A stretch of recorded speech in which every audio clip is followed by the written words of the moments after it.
A partir de este momento voy a darle la oportunidad entonces de poder realizar preguntas o comentarios acerca de este tema que hemos estado viendo esta tarde.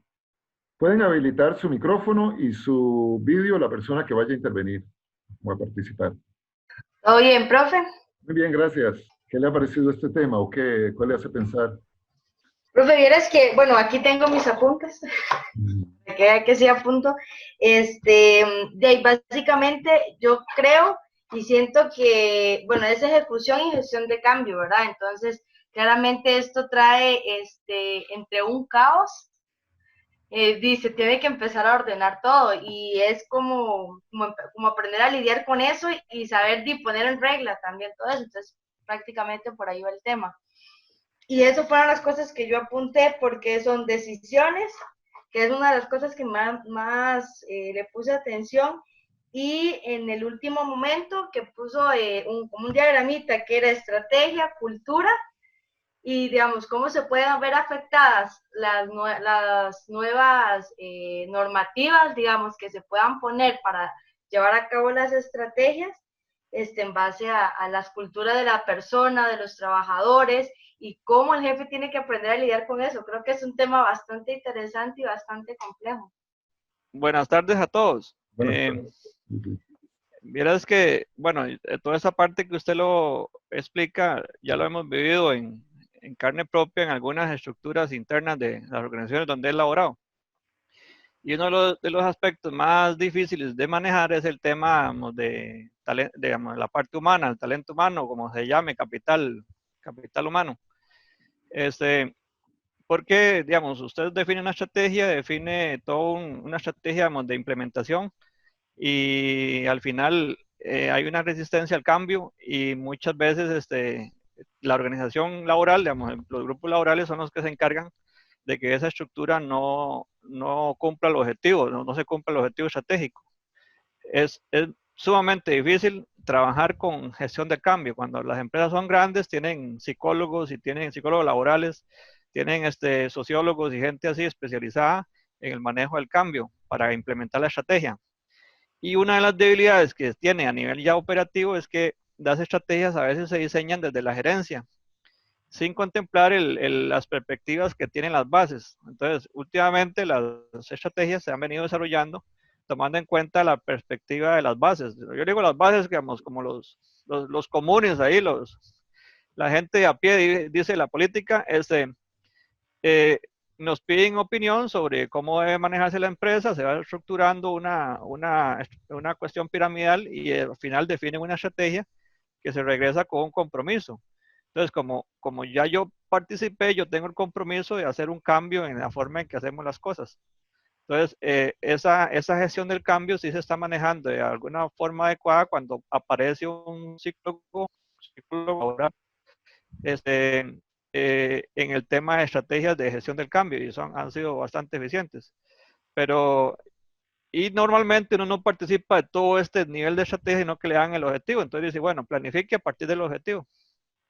Establezca los indicadores de desempeño a partir de ese objetivo. Entonces, a veces tiende a ser muy difícil porque usted puede tener una muy buena coherencia para alcanzar ese objetivo estratégico, pero usted no impacta al 100% el objetivo, usted nada más va a impactar un 20%. Entonces, no puede generar esa coordinación horizontal con la otra persona que va a alcanzar el otro 80% de ese mismo objetivo estratégico. Al final, usted no va a ser la persona que cumple un objetivo, sino que usted es la persona que impacta un porcentaje de ese objetivo. Entonces, vieras que sí, a nivel de teoría es muy claro, pero a nivel operativo sí hay un montón de distorsiones de la metodología. Primero, hola a todos, espero que estén bien, chicas y chicos. Creo que lo que me deja o lo que entendí conforme lo que usted explicaba y lo poco que leí en el libro, creo que una cosa es planificar, ¿verdad? Y otra cosa es ejecutar. Creo que hay un paso enorme a veces entre lo que es planificar, que a veces se ve como muy fácil poner ideas, establecer parámetros, y a la hora de ejecutar, y pues es un choque que se da con, como dice Fernando, con algunas partes de la misma empresa.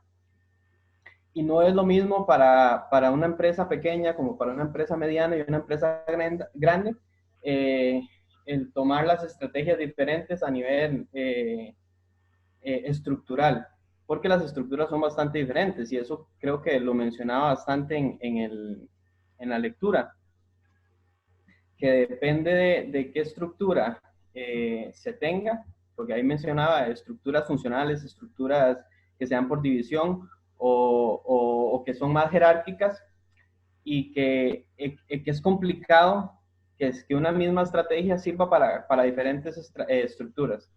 Creo que es como, no sé, como ahora lo vivimos. Ahora van a haber un montón de cambios estructurales en la misma universidad y a nivel país. ¿Y cómo hacer para que esa planificación que se está haciendo desde arriba se logre ejecutar fielmente? Y yo le iba a preguntar eso a usted, profe, ¿cuál era su perspectiva o cuál era cuáles cambios estructurales debían suceder a nivel universidad, no sé, o a nivel facultad de unidades para que la estrategia que se va a utilizar a nivel país o a nivel, no sé, educativo, en cualquier ejemplo, para poder llevar a cabo una estrategia y que los objetivos de dicha estrategia se cumplan. O sea, es muy complicado. Uno lo ve con la teoría. Por suerte, Fernando ya ha tenido la experiencia, porque ya tiene la experiencia laboral y ya ha visto esas cosas y ya sabe cómo es y sabe los problemas que se vienen, pero para uno es un poco, no sé, como no tan palpable y no tan visible porque uno no tiene la experiencia de vivir en un entorno así. Perdón, ¿podría ampliarme un poquito más la inquietud cuando mencionaste la universidad? ¿A qué, digamos, a qué está, qué tenés en mente? O sea, ¿qué proceso estarías pensando que debería generarse Okay. y que habría que asegurar Ok, el éxito? ok. Ajá, lo explico diferente, ok.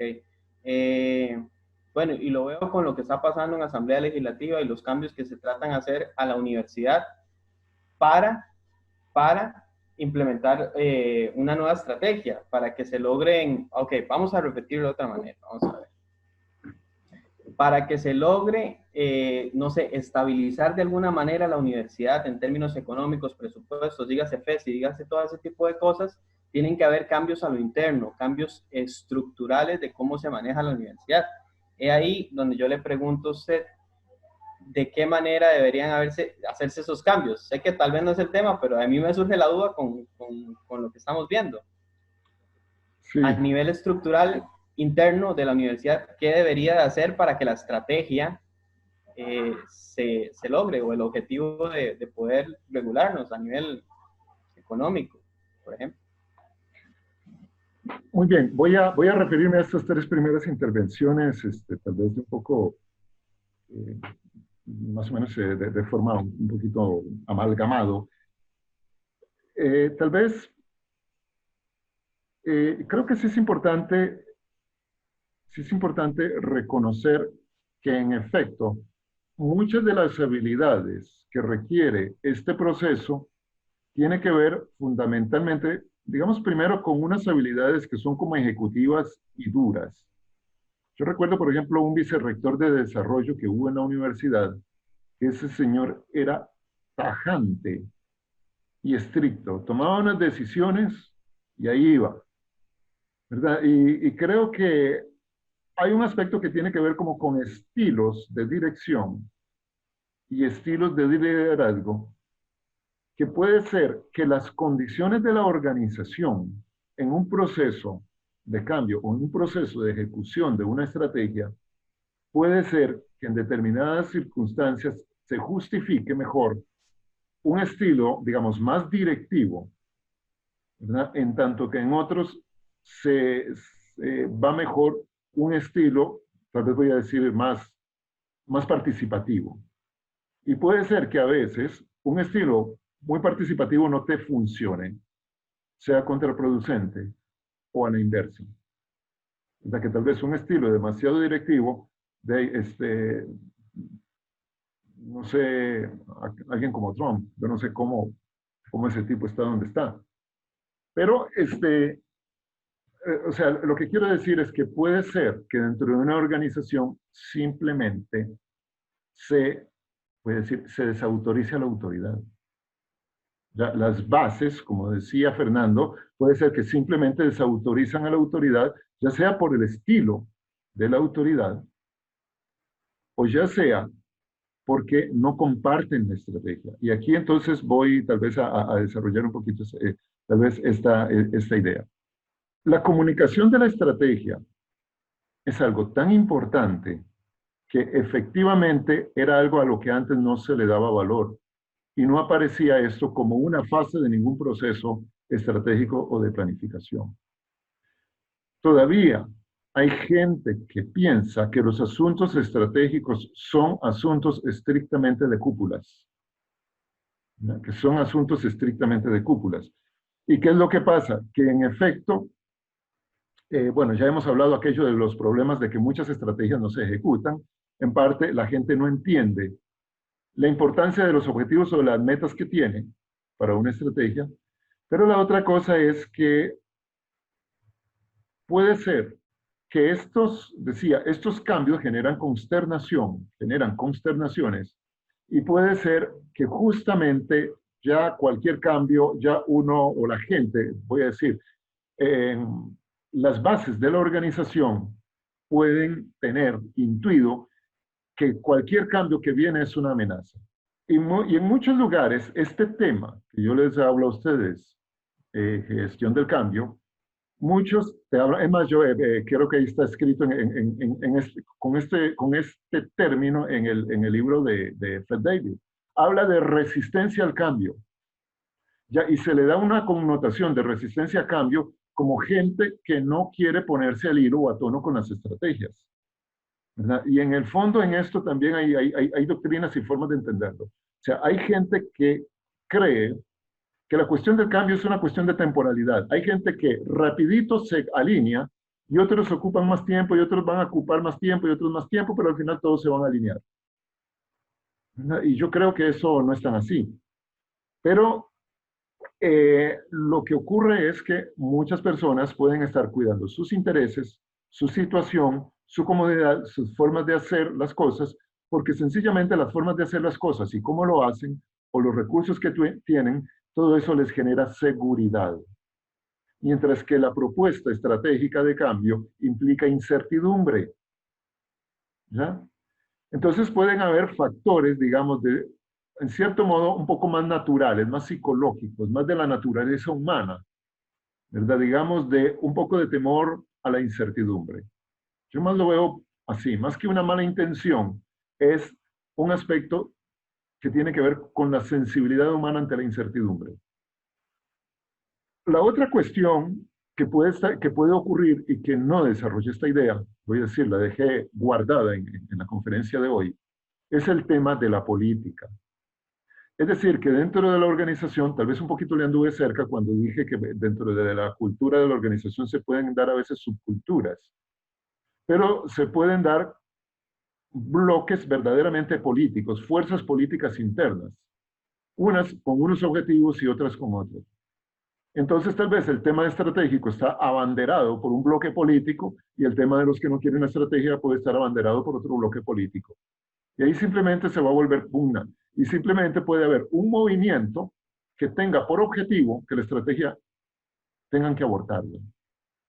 Es decir, que haya un acuerdo de decir, ok, que nos fuimos supónganse que pronto se nos ocurre decir, bueno, vamos a hacer que en la universidad de hoy en adelante todas las carreras van a ser virtuales, ¿verdad? Y nos vamos a ir a la fuerza con eso, ¿verdad? Entonces se puede generar un movimiento que dice que no. Es más, les voy a contar una anécdota, un ejemplo de nuevo en la universidad. En la Universidad Nacional, en los años finales de los 90, se aprobó o se acordó un proceso, digamos, de organización del calendario universitario por trimestres. Se habló de trimestralización. Fue para mí una propuesta sumamente interesante y también bastante funcional, pero a mucha gente no le gustó.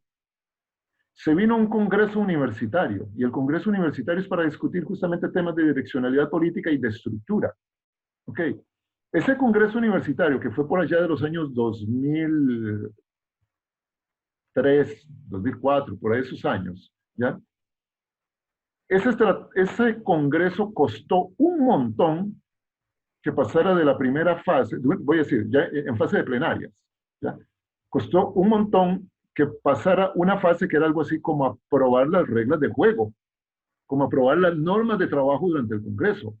Costó un montón. ¿Por qué? Porque había gente que quería que hubiesen ahí unas cláusulas que dijeran, ya, pero resulta que eso que se buscaba era sencillamente condiciones para participar y poder presentar unas iniciativas que no estaban originalmente en las propuestas que se habían construido en la agenda. ¿Ya? Bueno, el caso, se los digo así, resulta que emerge como uno de los temas primarios y principales el tema de la trimestralización. Y la consigna era eliminar la trimestralización. Bien, se aprobó eso y ese congreso universitario se acabó el día que se aprobó el cese de la trimestralización. De ahí para allá no volvió a asistir la gente a las sesiones, ¿no? Suficientes para llenar el quórum que se necesitaba. Entonces, ¿qué era eso? Eso era un movimiento político. ¿Y qué era lo que buscaba? Era traerse abajo algo que había sido una estrategia. ¿No? Entonces, lo que quiero decir es que a veces puede ser que la estrategia es adversada justamente por posición y postura política, ¿verdad? Y esto afecta. Entonces, ¿qué es importante? Cuando uno construye un proceso estratégico, desde que empieza, digamos, uno a trabajar la planificación, por eso yo considero que sí, es muy importante dar participación en las fases de recolección de ideas, desde que uno está consiguiendo la visión, la misión, valores y ese tipo de cosas. Al final de cuentas no vas a poner de acuerdo a todo el mundo, pero por lo menos uno logra incorporar el sentir y el pensar de mucha gente. Decía Fernando, el 20%, tal vez puedo ser responsable del 20% de un objetivo, pero hay un 80% que depende de otros. Ciertamente. Aquí hay otro elemento que tiene que ver con la fase de ejecución, que es justamente el entender vamos a ver, el proceso de interdependencia y de proceso versus la estructura voy a decir, departamental o la estructura de tareas que uno tiene. Aquí lo que está en juego es que hay algo que tal vez a veces cuesta lograr, sobre todo cuanto más grande y compleja es una organización o una institución, yo creo que esto cuesta más, pero creo que la clave viene por aquí.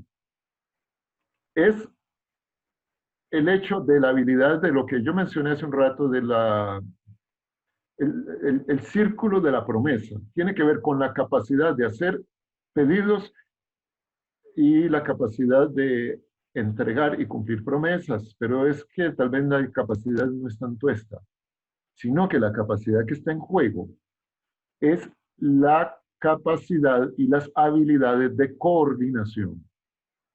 Y la habilidad de coordinación supone la capacidad de reconocer la necesidad de hablar con quien esté al lado. Es que a uno muchas veces el quien está al lado le da fobia, uno no le quiere ir a hablar, o le da miedo, o le da pereza, o no le siento la confianza. ¿Ya? Entonces, que es en gran medida tiene que ver con ese tipo de habilidades, son habilidades de coordinación y de construcción de confianza alrededor de las personas que tienen la responsabilidad de conectar diferentes objetivos, ¿verdad? Y esto son habilidades blandas. Esto no se logra simplemente por mandato, ni porque la política lo diga así, ¿verdad? Sino que a veces pues hay que trabajarlo mucho entre las personas. En cuanto a lo que decía David, con respecto tal vez a la cuestión de la universidad, yo creo que por aquí fui aflorando algunas pistas con los ejemplos que puse. Lo que pasa es que lo que plantea David con el ejemplo, por ejemplo, con lo que se está dando con este tema del presupuesto de la universidad, el FES y todo eso, lo que está ocurriendo es, vamos a ver, un asunto de ajuste presupuestario, y es un ajuste presupuestario que está resultando un ajuste externo para la universidad o para las universidades. Es decir, viene de fuera, la política viene de fuera, no es una estrategia que nosotros hayamos elegido, ¿ya? Sino más bien es una condición del entorno, es un factor del entorno. Es por decir, tome o tome, digamos, del gobierno, del Ministerio de Hacienda, de la Asamblea Legislativa, ¿ya? Y que en ese sentido, más que lo que yo veo, o sea, yo no veo por ahí tanto, es decir, los economistas hablan de ajustes estructurales en el sentido presupuestario y económico, sobre todo presupuestario. El ajuste estructural es que la estructura de tu presupuesto ahora tiene que ser distinta, ¿verdad? No solamente en la cuantía total del presupuesto, sino en la forma en que la distribuyes, en los programas que privilegias y ese tipo de cosas. Y en general lo que andan buscando es que, por ejemplo, partidas de beneficios laborales o ese tipo de cosas sean menos importantes en el presupuesto, en la estructura presupuestaria, por ejemplo, o que partidas de gasto, de consumo, que de fiestas, de actividades, no, más bien, comidas en las reuniones, que una serie de cosas, ¿verdad? Que no ocupen tanto. Y que lo que ocupe es lo que sea más esencial para el servicio de la institución, ¿verdad? Que ahí es donde tienen que estar los componentes fuertes de la estructura presupuestaria. Entonces, eso es lo que buscan esos ajustes. En general, no el objetivo, digamos, los objetivos, por ejemplo, en este caso externos, hablemos de gobierno, de asamblea legislativa, no es tanto tocar la estructura organizativa de la, digamos, de las universidades, sino la estructura presupuestaria. Pero déjeme decirle que con esto también quiero relativizar tal vez el tema. Yo creo que la estructura, vamos a ver, que la estrategia afecta a la estructura. Y yo soy un creyente de la conveniencia de ajustes organizativos en la configuración del organigrama, si se quiere, ¿ya? De una organización para adecuarla y alinearla mejor a la estrategia. Ahora, aspiro que esto, más bien, para mí esto tiene sentido cuanto la estrategia vaya más a largo plazo. O sea, si usted me pone un plan estratégico para 2 años, yo te diría ni pelees tanto por modificar la estructura. Pero si es un plan, digamos que va a 5 años, con objetivos que tienen derroteros a 20 o a 30 años para el desarrollo de la organización, entonces creo que debería pensar mejor en algunas adecuaciones estructurales organizativas. Ahora bien, si yo te digo un plan estratégico en la universidad, mire, nosotros trabajamos en el plan con enfoque estratégico en la universidad, ¿ya? La modificación y la consecuencia estructural, pese a que nosotros dijimos, es importante que haya una reconfiguración, pues la verdad es que no se definió y la acción se definió posteriormente, pero de otra manera. Lo que a mí me queda ya como experiencia, es que yo no forzaría demasiado el ajuste estructural en organizaciones tan complejas como la universidad. Pero sí me parece necesaria la discusión. Stephanie, la veo meditando mucho. Profe, es que usted hablaba de algunas herramientas o estrategias que debería tener la organización como para trabajar la parte esta de parcialización o cuando hay problemas, como el que mencionaba de serruchar el piso y demás. Usted mencionaba que tienen que haber estrategias, pero como a su criterio, ¿cuál debería ser una que pueda aplicar? Voy a hablar más bien tal vez de técnicas o de procesos. Bueno, tal vez lo primero que me gustaría referir es al manejo de conflictos. Porque con el manejo de conflictos hay unas condiciones que son muy básicas. Uno, es el reconocimiento primero de la conflictividad en la naturaleza humana y la presencia del conflicto en la organización. Entonces yo no tengo que andar tapando conflictos. Lo que pasa es que tengo que reconocerlos, pero al reconocerlos también tengo que tener el cuidado de no ofender ni de denigrar a las personas. Porque puede ser que yo estoy efectivamente descubriendo un conflicto que se puede estar conectando a personas que son claves en la organización, que puede ser que se amen entre ellas o que se odien, o que los procesos de trabajo que hacen tal vez hasta compiten. Las culturas académicas en la universidad. Bueno, que nosotros teníamos un proyecto donde se investigaba químicamente sobre el aire, que había otro proyecto en química que investigaba sobre el aire y había un pleito allí entre ellos, por un asunto académico. Entonces, que es mejor destacar el conflicto y agarrar a la gente y hablar y decirle, bueno, vos trabajás en tal enfoque y vos en tal otro. Potencien de forma tal que la productividad de la investigación permita luego tener información complementaria. Pero ¿qué es lo que pasa? Que uno se estaba calificando al otro de que no tomaba todos los factores en cuenta, de que sus métodos eran imprecisos, y cosas por el estilo. Entonces se pelean por cosas tal vez metodológicas. Entonces uno, aprender a trabajar el conflicto en la organización tal vez es importante. Otra de las cosas que a mí me parece es el desarrollo de los liderazgos múltiples, ¿verdad? Y sobre todo los liderazgos basados en principios, porque yo creo que el liderazgo basado en principios es algo que orienta muchísimo. Y es más importante que muchos enfoques de liderazgo basado en lo que se llama la personalidad. Aquellos que vístese bien, ponga buena postura. Claro, yo la postura creo que siempre es importante, pero que ponga buena postura, module la voz, hable con ganas, hable con fuerza, hable con entusiasmo y reparta besos, ¿verdad? O sea, que no se trata tanto, digamos, del cultivo de lo aparente, sino en lo fundamental del liderazgo, ¿verdad? Que tiene que ver principios de convivencia humana. Y esto a lo que lleva es, por ejemplo, a darle mucho énfasis, a ponerle sobre todo el desarrollo de hábitos como en principios o acuerdos ganar-ganar, que se basan en el beneficio mutuo, o en la comprensión del otro, la capacidad de escucha, comprender primero antes de ser comprendido. Es decir, el esfuerzo uno por tratar de descifrar qué es lo que el otro le afecta, le preocupa. Si hay gente necia, no es porque tal vez es la necedad en sí misma, sino tal vez porque el resto hay algo que no le estamos comprendiendo a esa persona. Aspectos de liderazgo, lo dejo ahí nada más. Y otro tal vez las habilidades de coordinación. Creo que la gente que tiene las buenas habilidades de coordinación, yo creo que son una maravilla. Y las habilidades de coordinación se basan en algo tan natural y simple, pero lo que pasa es que se cultiva y se entrena, ¿verdad? Y tiene que ver justamente con la capacidad, como decía, de saber hacer pedidos, de saber responder sí cuando es adecuado o de responder no cuando es adecuado. Y de saber decir no con buen tono, con buena educación. Y decir no porque comprendo a la otra persona, entiendo lo que me pide, pero le declaro que no estoy en las condiciones materiales de atenderlo. O dar el argumento que sea, por las causas legales o por lo que corresponda, o porque no tengo los recursos económicos o financieros, por lo que sea. Pero es la capacidad, digamos, ese tipo de habilidades o de capacidad, ¿ya? Y de coordinar acciones para hacer cosas de forma conjunta. Y la capacidad de coordinar acciones implica aquello de saber también reclamar, saber también ejercer la crítica constructiva cuando hay que hacerla. Entonces, en lugar de insultar, practicar crítica constructiva. Entonces, creo que esas son cosas, como ve, tal vez puedo llamarlas como técnicas o como tal vez son más habilidades blandas, ¿verdad? Pero con ese tipo de cosas yo creo que cambiamos mucho el escenario. Erika. Bueno, buenas tardes a todos. Es más que todo como un comentario respecto, asociándolo, bueno, siempre me ha gustado como de una vez pasar directamente un ejemplo al ámbito de nosotros, ¿verdad? Al área forestal. Y esto más que todo es en la parte de las primeras decisiones donde tenemos que comunicar la estrategia a toda la organización.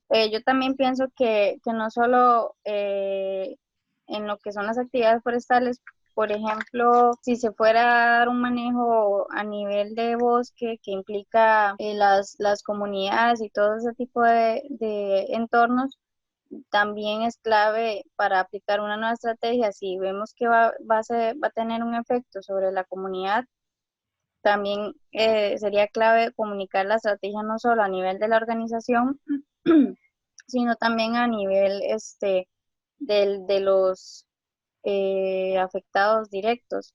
Lo que aquí nos estás planteando es, sobre todo, aplica muy bien en proyectos de desarrollo o en instituciones, sobre todo con servicio, voy a decir con servicio público, ¿verdad? Con servicio que pueden ser servicios de extensión, servicios digamos, de desarrollo, dentro de contexto de comunidades, organizaciones, proyectos comunitarios, proyectos participativos, servicios públicos y varias otras cosas. Ahí, efectivamente, o sea, yo comparto que las comunicaciones a ese nivel sí tienen que ser muy, voy a decir, muy bien orientadas también, sobre todo cuando hay afectaciones, ¿verdad? Porque, digamos, un proyecto o una actividad o un servicio puede ir dirigido a, qué sé yo, a introducir una mejora.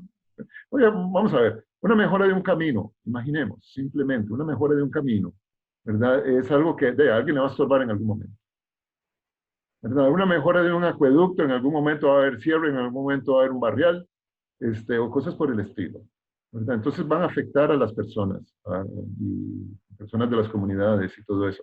Y en ese sentido creo que sí, efectivamente, una estrategia dentro de una organización que tiene un servicio en una comunidad, efectivamente, tiene impactos a ese nivel. Y sí creo, y comparto tu iniciativa y tu inquietud de que hay que buscar generar comunicación en esos ámbitos, ¿verdad? Sobre todo para entender, para que, digamos, para sobre todo que la gente, uno, por un lado, esté informada y sepa lo que se puede venir, y también lo otro es para uno estar al tanto de, también, de cuáles son las necesidades que la gente está teniendo, ¿verdad? Y cuál es la visión que se puede estar generando alrededor de las iniciativas que nosotros desarrollamos. Muchas gracias, Erika. Hola, ¿me escuchan? Perfectamente.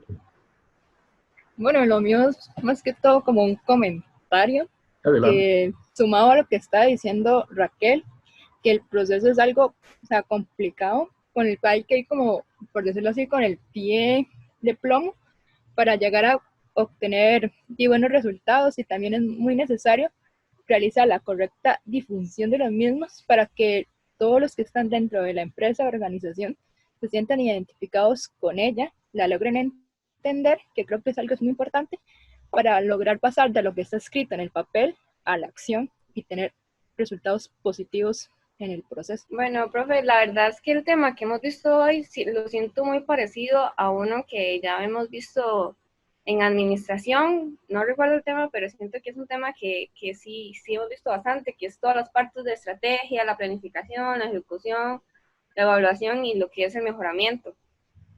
Pero a modo de comentario, siento que más ejemplificado de qué ejemplo más ejemplificado, no sé, es el COVID ahora, que muchas empresas tienen que volver a replantearse la manera en cómo lo han estado haciendo hasta ahora. Tal vez solo estaba acostumbrado a hacer una tienda física y ahora tienen que replantearse y empezar a vender productos en línea. Replantearse de que tal vez necesitan una página web, necesitan un mejoramiento en el servicio de línea, un teléfono para que uno como usuario pueda llamar y preguntar si están abiertos, si están realizando envíos, y todo ese tipo de cosas. Siento que ha venido a replantearse cómo ha estado haciendo las cosas hasta ahora las empresas. Entonces siento que lo que está pasando ahora realmente es algo que va a repercutir y a hacer que cambie o que se transformen las empresas como lo han estado haciendo. Vamos a ver, es básicamente el concepto del proceso administrativo. El proceso aquel que dice que, bueno, el proceso de administración consiste en aquello de planificar, ejecutar, dar seguimiento, organizar y evaluar. Y en efecto, como que volvemos al ciclo hoy. Tal vez la diferencia, ustedes son personas en este momento mucho más maduras. Eso es una gran diferencia. La segunda es que, en efecto, estamos haciendo referencia y discutiendo en un contexto mucho, digamos, mucho más complejo, ¿verdad? Y cuando digo mucho más complejo, porque ya no vemos el proceso aquel como tan simple y como partecita por partecita, temita por temita, ¿verdad?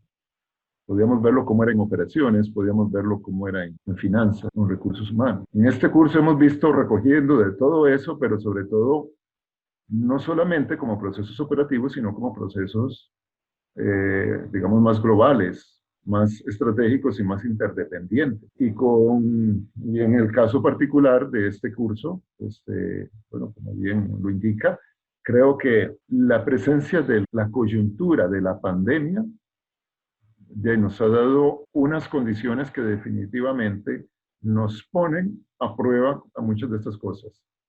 ¿Verdad? Lo más divertido para mí fue que todos los planes operativos anuales, para muchas empresas no les llegó a más allá de enero, algunas les pudo haber llegado a marzo, a otras cuantas les va a durar el año, ¿verdad? Pero que en efecto pone en juego pues muchas de estas cosas, ¿verdad? O sea, por ejemplo, imagínense, una organización que pudo haber invertido un año, voy a decir, a veces un proceso estratégico puede llevar hasta 1 año y medio en algunas organizaciones complejas. Imagínense alguna que aprobó su plan estratégico por allá de noviembre para empezar a ejecutarlo en enero.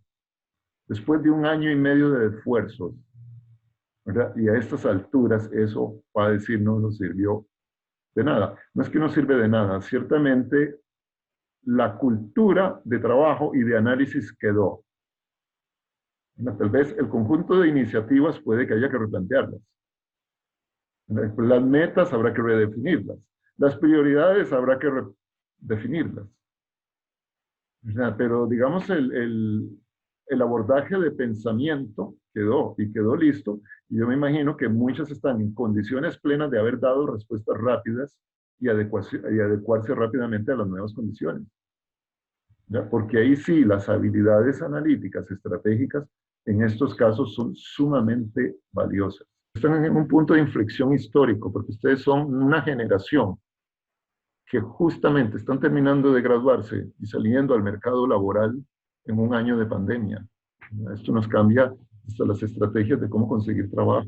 Ya cambia los escenarios y las formas, las reglas de juego del sector y de cómo abordar, ¿verdad? Y creo que ustedes van a ser una generación que va a salir con unas actitudes, van a salir con unas actitudes que tal vez las van a entender y las van a descubrir años adelante, ¿verdad? Años adelante. Déjenme contarles una anécdota nomás. Tuve un coach alemán, tuve una capacitación con un coach alemán. Y este coach alemán desarrolló un modelo de coaching cuando tuvo que cuidar a su papá que estaba enfermo, ¿verdad? Y con eso construyó un modelo a partir de eso. Pero la cuestión es esta, ¿cuál era la relación de él con el papá y qué era lo que había marcado la relación de él con el papá?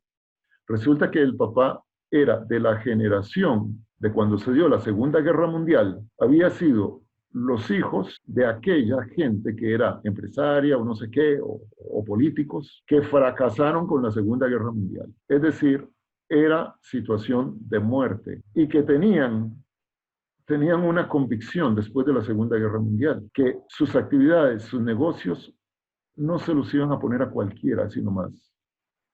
Así que hubo muchas cosas que ni siquiera se las confiaron a sus hijos. Entonces, esa generación del papá, del coach que les hablo, tuvieron que ver cómo se las arreglaban para vivir en una nueva economía posguerra.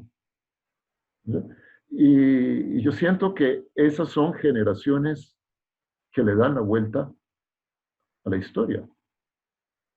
O sea, que le damos la vuelta a las cosas. Sí, pero para mí yo creo que la generación que ustedes son, o la que marque el cambio, o la que marque el que no hubo nada para hacer sobre el sector forestal dentro de unos años. O sea, pero lo que sí es que es yo visualizo que ustedes van a ser una generación que tienen en sus manos la posibilidad de cambiar y desarrollar cosas para las cuales ustedes tendrán que construir respuestas que nosotros, mi generación de formadores, no se las dimos. A partir de ahora ustedes van a ser artesanos y obreros de sí mismos. Ustedes se van a formar y reformar solos. En el fondo, yo creo que ustedes van a tener que terminar de descubrir cómo desenmarañar y cómo darle mayor camino, significado y concreción a aquel ejercicio que hicimos de cómo reactivar después del COVID. Profesor, una pregunta. Después de esta lección siguen hasta el 20, ¿verdad? Hay más lecciones, hay más trabajos que entregar. Y bueno, obviamente la pregunta no está asociada al tema.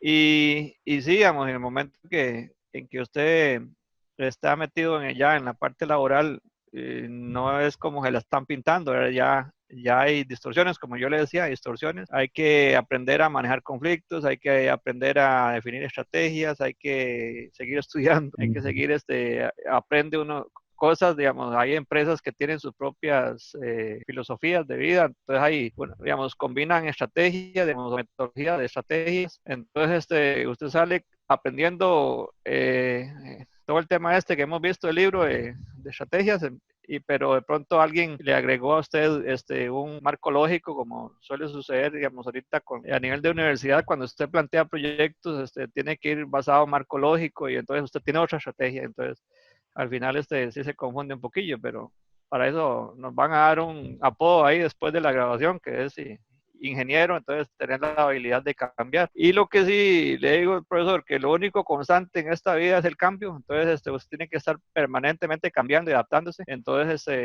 digamos, esa es la tónica del mundo laboral, estar adaptándose al cambio. Las personas que se han quedado, digamos, en una línea de trabajo, por ejemplo, en este momento están con una limitación de mercado muy fuerte. Digamos, alguien dijo, apuesto a la regencia forestal y me quedé ahí, y de ahí no ha salido, entonces tienen grandes limitaciones de mercado. Digamos, hay estrategias que distorsionan, por ejemplo, las estrategias de FONAFIFO han venido afectando el tema de regencias forestales, las estrategias del colegio. Entonces, usted tiene que entonces entrar a la política sectorial, meterse a políticas, digamos, de allá, Asamblea Legislativa, para que usted pueda permear en lo que usted quiere como profesional, y no como persona, sino como grupo. Y desgraciadamente, la estrategia de nosotros como grupo es una estrategia muy débil. Cada regente, cada profesional busca su propio yo, y nunca hemos trabajado como grupo. Inclusive usted lo puede ver a nivel de universidad, digamos, cada escuela busca implantar su propio estilo. La UTN, la Nacional y el Tecnológico se manejan, inclusive en proyectos interuniversitarios hay discrepancias en la línea estratégica. Entonces sí hay que aprender esto, lo que le da herramientas a uno para irse adaptando a ese cambio constante. Pero y el curso como tal, a mí me gustó un montón, y lo he ido adaptando mucho a mi diario vivir. Es una de las ventajas que tengo yo con respecto a algunos otros compañeros, pero sí he ido adaptando eso al diario vivir. Yo trabajo mucho con marco lógico, pero esta enseñanza no la tenía, entonces también agradecerle ahí ese tiempo que dedicaban a estas cabezas duras. Mucho gusto. En cuanto al tema de hoy, sí me parece muy importante que en cuanto a lo que es la planificación, en conjunto, digamos, con el personal en una empresa, ¿verdad? Que más que nada, las empresas, bueno, son catalogadas siempre que si es responsable socialmente o no, pero como que en la actualidad toda empresa debería preocuparse siempre por esa línea y no descuidar lo que ya sea propio del capital humano, y igualmente ir actualizándose o evolucionando conforme bueno, de acuerdo a los eventos que se han dado, ¿verdad? Principalmente con eso del COVID y demás. Y sí, igualmente apoyo lo que han venido tomando como partida muchos de los compañeros. Sí, me parece. Muchas gracias, Ariana. Gracias a usted también por el Encantado.